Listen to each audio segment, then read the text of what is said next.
This story I'm going to tell you in a minute is about a conspiracy that had got sparked. This conspiracy is what ended John Lang's life. This conspiracy sparked when he was at a supermarket. He was a former US Marine and died because of a conspiracy that had happened. So today we're going into the story of John Lang and what happened to him. So make sure to like and subscribe, and let's get into today's video.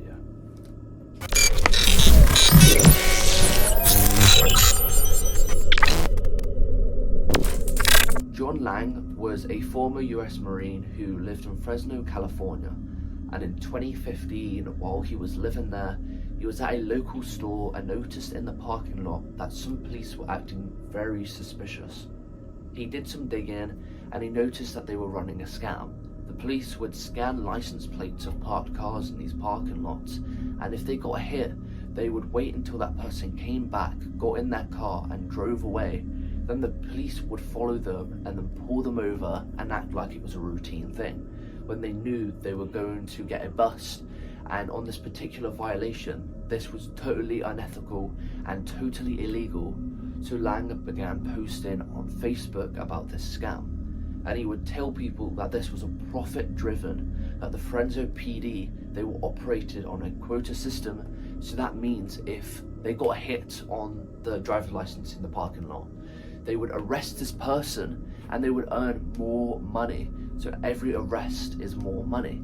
So that's why they did it. They were scamming people. Well, not scamming, because it is still illegal, but it's still illegal for people in their cars to have random people's driving license, but they would also get money from doing it.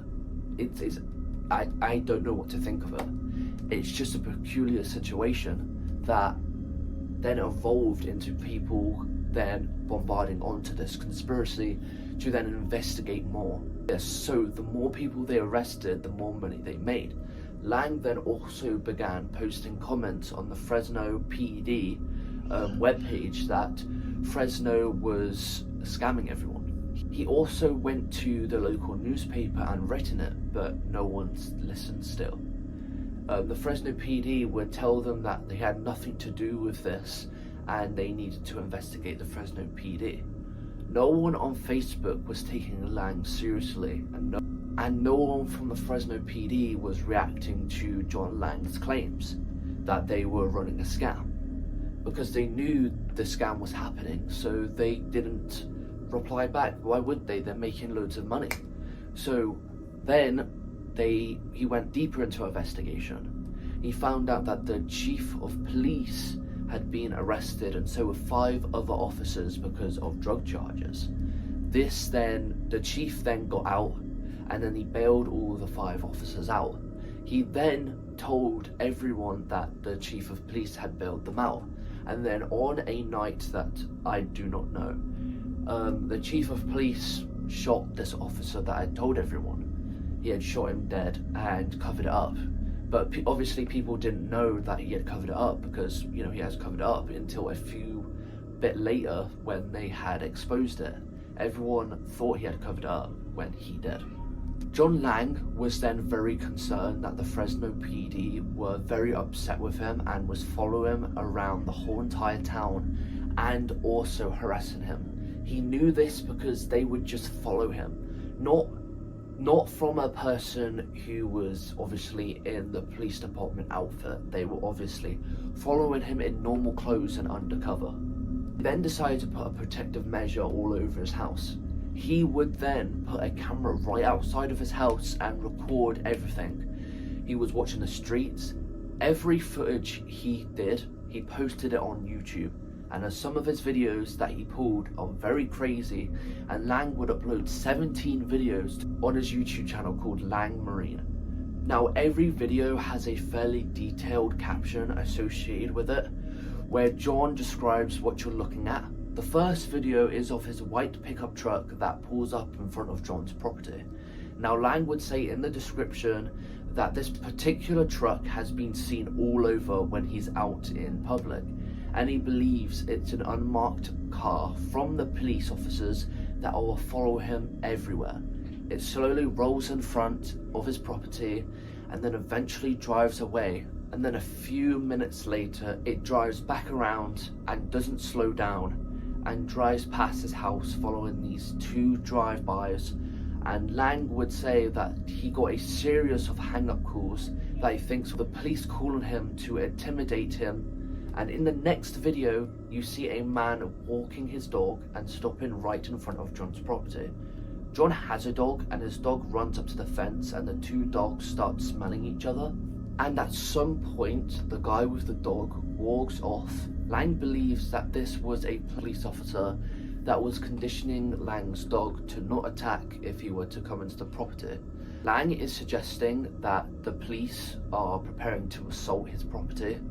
In the 3rd video, Lang claims that he came back to his house and someone had tampered with his security system with that camera, and he was now missing 20 minutes of footage.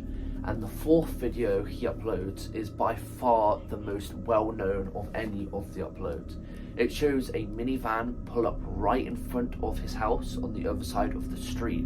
They slide open the door and out pops someone with some very high-tech equipment that Lang claims is a thermal imaging camera, and that they are scanning his house to see if he was home or not.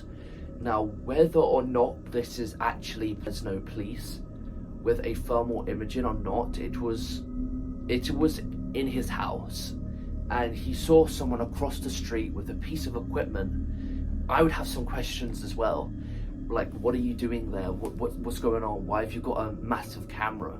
And John felt as concerned as he would have been, because at this point he files an official complaint against the Fresno PD to their internal affairs.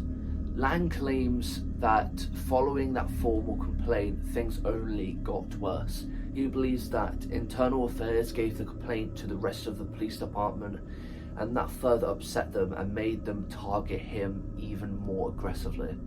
In the 5th video Lang uploads to his channel, you see a guy in civilian clothes walking up to the front of Lang's property and then stopping right in front. He kind of looks up at the house and then turns around and begins walking away. And then he starts texting and he gets into a car and leaves. Lang believes this was an officer who's seeing if he was home, then reporting to the rest of the police officers of what he had seen. On the 6th video, Lang then claims that police cruisers were driving up and down the street at 2 in the morning with sirens on just to wake him up. On the 7th video, without reading the description, would mean nothing because you need to read the description. But when you read the description, it's pretty interesting. He says the 2 guys that live next door to him randomly invited him to come over, and they have never ever done that. He wasn't even close to his neighbours, but he agreed to go over. At some point, once he got over there, he felt like something was off, but he didn't know.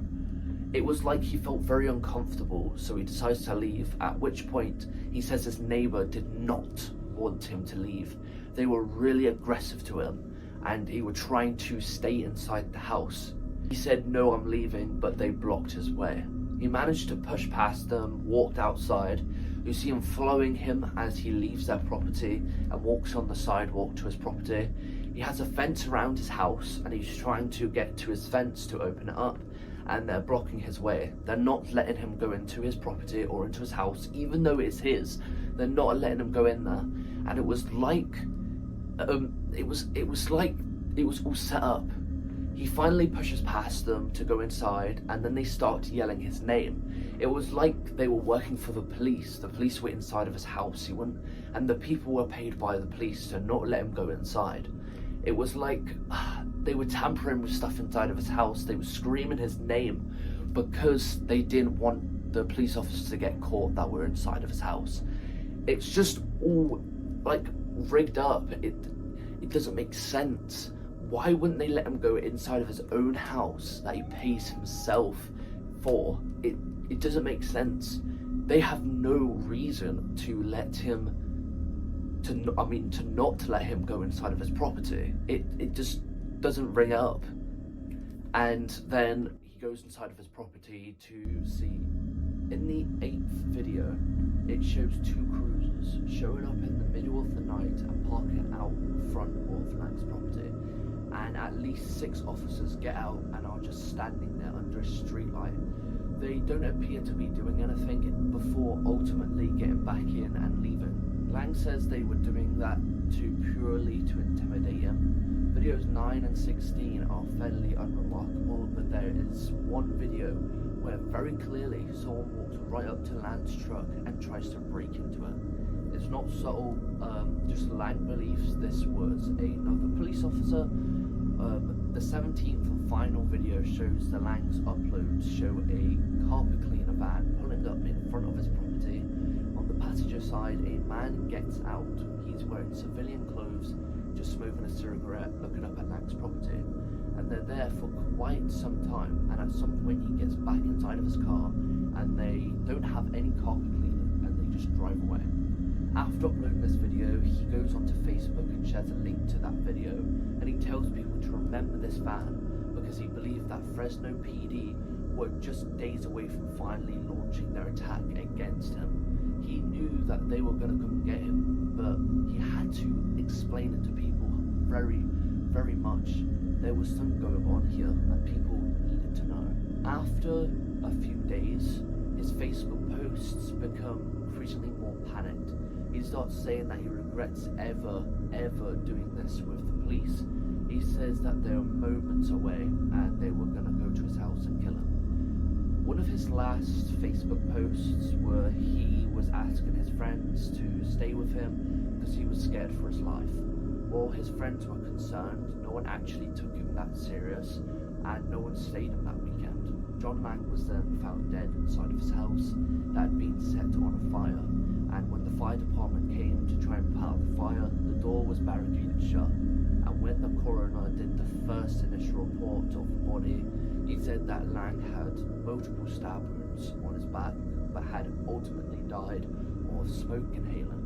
He had inhaled too much smoke, and the initial report had given to some of the journalists that were reporting on the story, and so they tweeted about it, and John Lang multiple stab wounds to the chest, to the back, and died of inhaling too much smoke. But following Lang's autopsy done by his coroner, there were 2 Fresno PD police officers who were attended to this examination of the body. It was apparently customary to have a police officer while they did the autopsies, but it's worth pointing out for the context of the story that the same coroner retracted a statement about the location of the stab wounds. They had said something that was a bit bizarre, and then they had retracted it out of the newspaper. It is still weird how he had died, but I think all of us know how he had. He knew someone was going to come after him, so he had to act fast. He had to upload all those videos, he had to give context, he had to upload Facebook posts, and in the end, Fresno PD, I think, got him in the end, because they knew he was onto something and they didn't want this to get into the press. So it was either kill him or have the reputation just destroyed. But if you do enjoy this video, make sure to like and subscribe. I'm doing more videos, longer videos now, not just 4 minutes, I'm doing 20-minute videos. If you do enjoy this, make sure to like and subscribe. Comment what you think happened to him, because I still haven't, it's just bizarre, but sometimes all the blocks add up, and we all know who did it in the end. But for now, I'll see you on the next one.